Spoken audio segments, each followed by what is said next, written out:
أعوذ بالله من الشيطان الرجيم. بسم الله الرحمن الرحيم.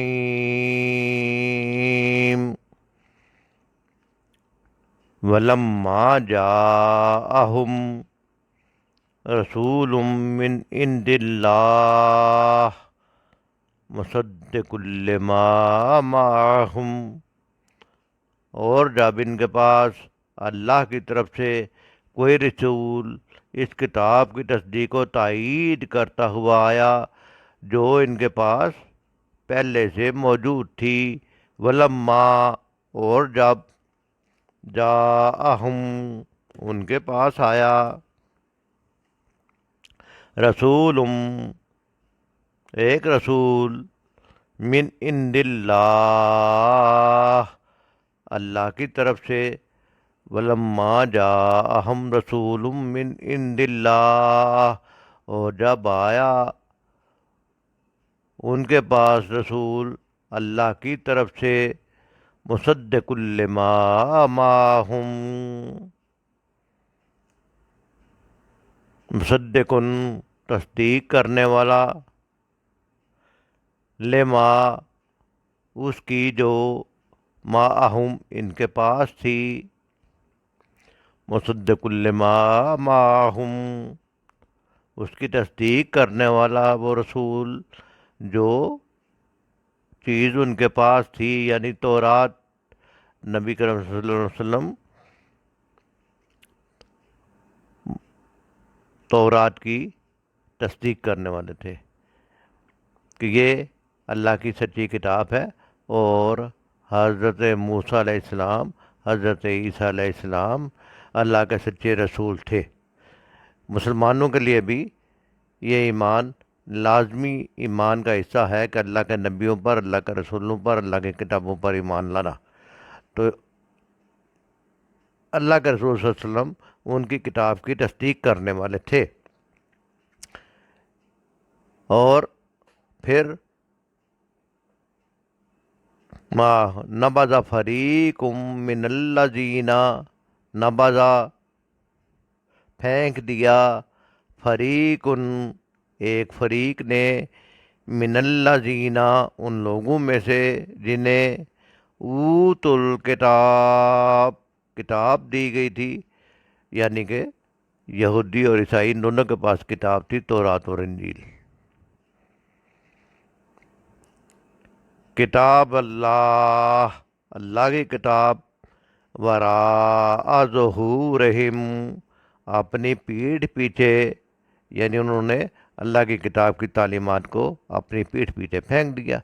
کانہم گویا کہ وہ لا یعلمون جانتے ہی نہیں، مفہوم اس آیت کا.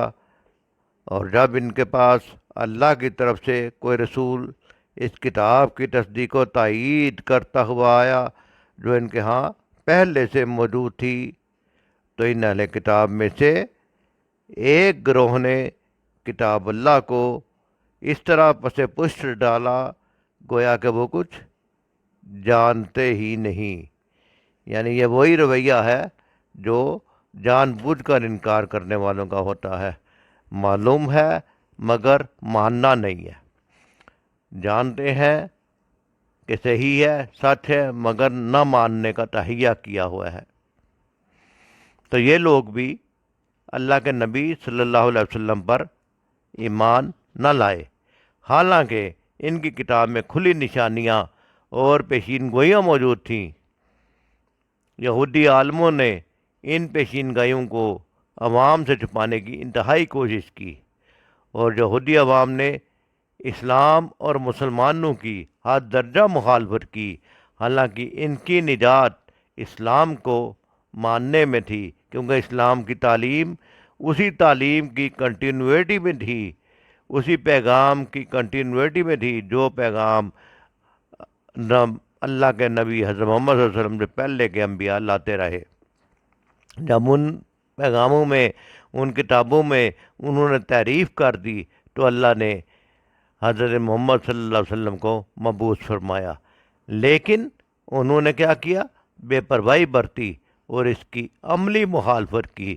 وراء ظہورہم کے الفاظ سے بے پرواہی برتی اور اس کی عملی مخالفت کی کا جو ذکر ہے وہ سمجھایا جا رہا ہے۔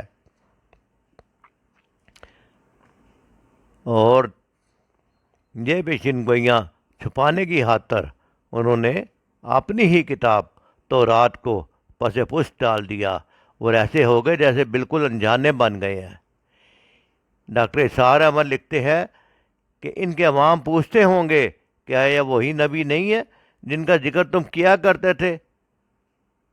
اور یہ وہی نبی ہے جن کا ذکر وہ مدینے کے عوام سے بھی کرتے تھے۔ اور تو حضرت کو بھی معلوم تھا کہ یہودی اس انتظار میں ہیں کہ ایک نبی آنے والے ہیں اور اسی سرزمین میں آنے والے ہیں۔ وہ پہچان ان نبی صلی اللہ علیہ وسلم کے آنے پر انہوں نے پہچان بھی لیا، لیکن یہ جواب میں ان کے علماء اپنے عوام سے کہتے تھے کہ ابھی یقین سے نہیں کہہ سکتے۔ تو اس لیے انہوں نے ایسا رویہ اختیار کر لیا کہ خود تو جان بوجھ کر ایمان نہیں لائے اور اپنے عوام کو مخمصے میں رکھا، عوام سے تعلیم کو چھپایا۔ اور ان کے ایک بڑے گروہ نے اس حصے کو جس میں حضرت صلی اللہ علیہ وسلم کی اور قرآن کی صفات بیان کی گئی تھیں ان کو ماننے سے انکار کر دیا۔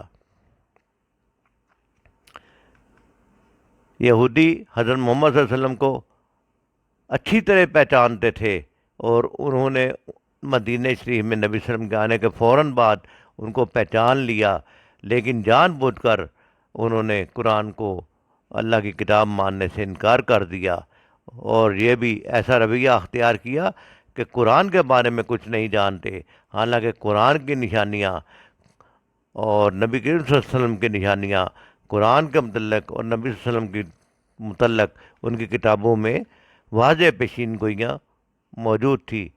جب نبی صلی اللہ علیہ وسلم مدینہ تشریف لائے تو یہود کے علماء نے آپس میں اعتراف کیا کہ جس آنے والے پیغمبر کا ذکر ہماری کتابوں میں ہے وہ یہی پیغمبر ہے۔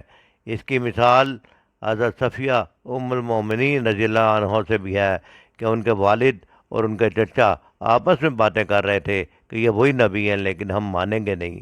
عبداللہ بن سلام جو یہود میں بہت بڑے عالم تھے، وہ جب ایمان لائے تو انہوں نے کئی ایسے واقعات بیان کیے اور کہ انہوں نے خود حضرت صلی اللہ علیہ وسلم کو ایک نظر دیکھتے ہی پہچان لیا کہ آپ وہی اللہ کے نبی اور رسول ہیں جن کا اہل کتاب کو انتظار تھا۔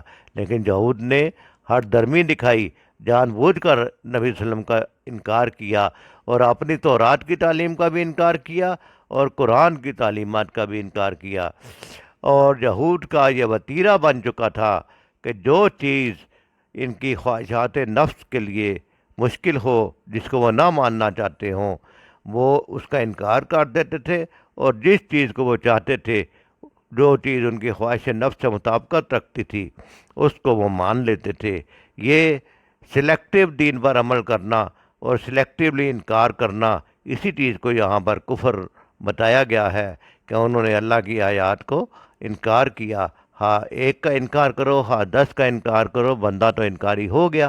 تو اللہ تعالیٰ سے دعا ہے کہ اللہ تعالیٰ ہمیں کسی ایک آیت ایک حکم کا بھی انکاری ہونے سے بچائے اور کامل دین پر عمل کرنے کی توفیق عطا فرمائے۔ وما علینا الا البلاغ۔